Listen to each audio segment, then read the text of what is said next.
In Parsha Shemos, we are introduced to Moshe Rabbeinu for the very first time. From this Parsha until the end of the Torah, there is no more central figure in the story of the Jewish people than Moshe Rabbeinu.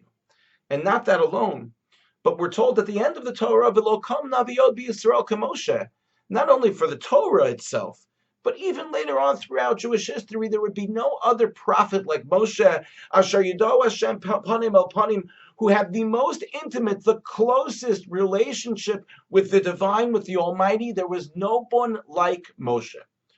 So how important is it for us to see how that relationship actually began? And it's in our Parsha. Hashem appears to Moshe in this sneh, in this burning bush, and he talks to him. But if we would describe Moshe, his character, if there was one word that we would describe him with from now until the end of the Torah, it would really be humility. Moshe was the most humble of all human beings ever to walk the face of the earth. The Torah says so. And the first encounter between Hashem and Moshe Rabbeinu, where Hashem had a mission, and that was to get Moshe to accept the leadership of the Jewish people, we see Moshe's humility at play. Hashem says to Moshe, Moshe, you are going to be the one, the chosen one, to lead the chosen people out of Mitzrayim to the chosen land. And Moshe's response is very telling. Moshe says to Hashem, Mi anochi ki elech al paro, v'chiyotzi es bnei Yisrael Mitzrayim. Who am I? Who am I to go to Paro to represent you, God, and to take the Jewish people out of Mitzrayim? And so, how is Hashem going to respond to Moshe's question of Mi Anochi? And was this question of Mi Anochi, was this more about Moshe's humility? Was it more about Moshe's lack of self-esteem? That Moshe didn't feel he was worthy, or Moshe didn't feel he can do it? Which one was it? So the Rebbe HaKadosh of Lublin, Zecher Tzadik Livracha, explains that Hashem's response to Moshe tells us an awful lot. Hashem doesn't say to Moshe, yeah, Moshe, you can do it. Don't worry, Moshe, you can persevere. Even if you don't think you can do it. You'll see. Doesn't say any of that.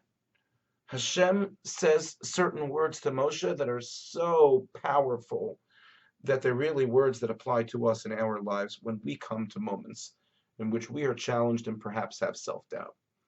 Hashem says to Moshe, Vayomer, Ki eheyeh imach, because I am going to be with you. So he doesn't answer Moshe's question. Instead, he comforts Moshe that he's not alone.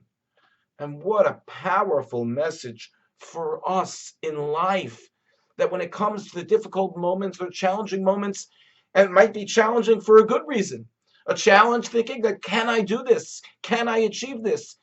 And we're not sure. And maybe we have self-doubt. The response of Ki Hayeh Imach, first of all, on a simple level, on an earthly level, are there people who have confidence in us that can say, listen, I don't know whether you can or you can't, but I'm going to be there with you. I'm going to support you. I'm going to be by your side. And on a deeper spiritual level, for us to remember that as we go through these moments in life, to believe, to have the comfort of knowing that we're not alone, that Hashem is with us. And that powerful message that Hashem sent to Moshe didn't answer his question of who am I, but it defined Moshe's mission as being one in which he was never alone. Wishing everyone a good Shabbos.